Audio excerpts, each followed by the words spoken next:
everybody, welcome back. I'm Devin Howard, and today we're going to be talking about the simple things that you can do to advance your career without going all the way back to school. So did you know that almost all CEOs have one thing in common? That thing is reading. It's said that CEOs read on average 60 books a year, which translates to 5 books a month. They're reading books to learn a new skill, acquire new wisdom, gain some knowledge. And then they take that reading material and they apply it to their personal and professional lives so that they're constantly able to work on themselves and present their best self. It all comes down to active learning, the desire to continue learning and building on your skills and being able to acquire new things and new perspectives is what it really comes down to in being successful in your career. You can add those new skills to your resume, which will make you a more desirable candidate when you're going in for a job interview. But that doesn't mean that you need to go back to school again, get another degree. It can all come down to just a few simple things that you can do to really make yourself a better person in the work environment. So first thing, you can work on improving your Excel skills.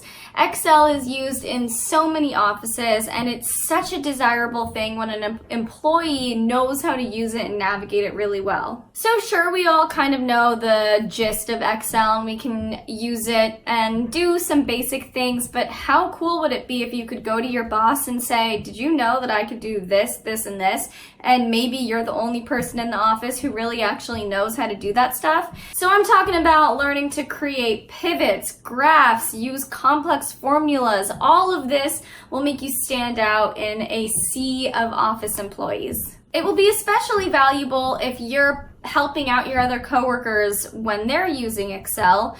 And if your boss sees that you're the one who's going around and, teaching everybody this new skill and who is the one who knew how to do it to start with, you might be eligible for a promotion. You can also get a part-time job doing Excel spreadsheets. Using sites like Upwork or Indeed, you could find a lot of positions that are just part-time, so maybe you have another job that you're working on, but they need people who know how to use Excel. Another cool thing about doing Excel spreadsheets is that you don't even need to leave your house. So you can do this from home, and maybe if you're a stay-at-home parent, you can still earn some money while watching your children. Okay, let's talk programming. So the number one thing that I always hear from people is, I'm bad at math, I could never be a programmer. And that's not necessarily true. The basis of coding is logical thinking, practicality, but not necessarily complicated math equations. Plus, the challenges that you face as a beginner learning how to code, like debugging, is something that even the most expert coders always are working on. So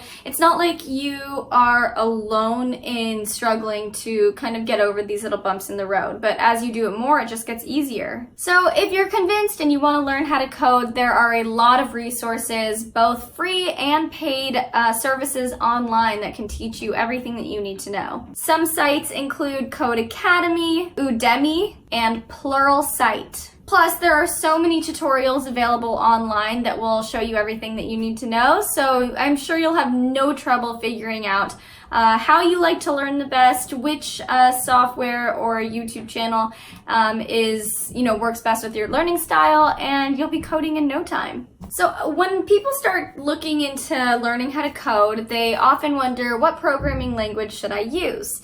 And, there are a variety of things that people use, but one that I recommend is Python. Python was designed to be as simple as possible, so I think it's a good place to start for beginners. It's very intuitive, so you don't have to deal with any crazy syntax, and I just think it's a good beginner's language to start working with. That being said, C++ is probably the most commonly used language, so it really just depends on what your goals are and what you're trying to do. If you're sitting here and you're thinking, I already know how to code, I don't need to go through all of this, well, then you also know that there are always opportunities to expand your knowledge and grow. Kaplan IT training is a great resource to build upon the skills that you already have so that you're a more valuable candidate when you're working or going in for a job interview. You can also earn a certificate, so that's something that you can show your employer or future employer that will really validate and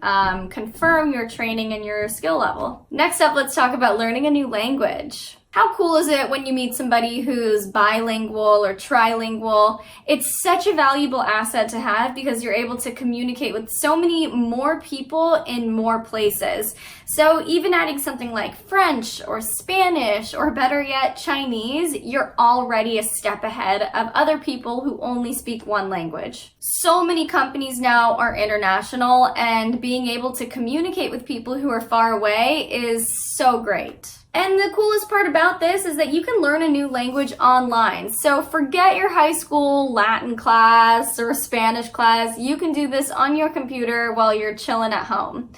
Websites like italki make it really easy to start learning the basics of a new language. I like italki because they connect you with language tutors around the world, so you're actually communicating with a person who knows the language fluently. If you don't want to break the bank and you want to learn a new language for free, you can check out Duolingo, which is just an app that you download. I actually used that to brush up on my Italian, and it was really helpful. You can also use Memrise. Some bits of that one are paid, but you can still get the basics of the language, learn grammar and words, and start kind of building your knowledge of the language that you want to learn how to speak. Another way to advance your career is to learn project management skills. So when I'm talking about project management, I mean being able to plan, organize, and execute all the steps of a project while also overseeing a team and everybody who's contributing to it.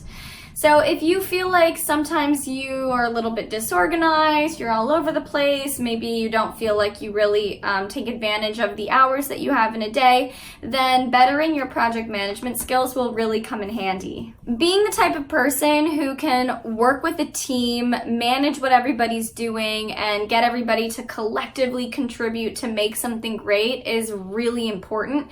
And if your bosses and the people higher up see that you're really able to take charge and create a good team morale, then they're obviously going to recognize you as an indispensable player on their team. So if you'd like to kind of get better at creating a plan, executing it, and working with others, check out Coursera.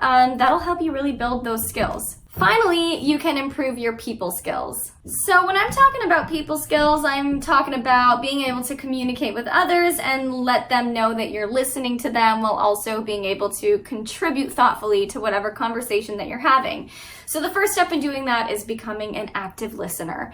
That means really paying attention to what the other person is saying, making note of what they're saying, and not letting things like their name go in one ear and out the other. Being an active listener also means that you're not interrupting or inserting your own thoughts or opinions. You're listening, you're absorbing what they're saying, and then you're responding thoughtfully. The second step is to look out for nonverbal cues, which accounts for 80% of all communications between people.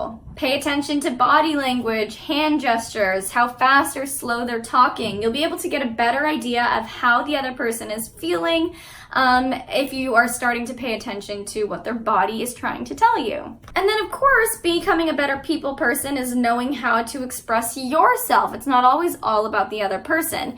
You can go to lynda.com to learn other ways to express yourself and get better at communicating your thoughts and feelings in an appropriate and, clear manner. Communication skills are really valuable, especially in an office setting. In a survey that was conducted, employers marked the ability to speak well, write well, present well, and converse well as being one of the highest skills that they looked for in new hires. So all in the whole communications bubble is being able to sell well, negotiate well, plan well. These are all so important and really are huge factors in keeping the business afloat. So of course, education is supremely important, but if you don't have the time, money, or interest in going back to school, you can still advance your career by just working on a few basic skills that will be really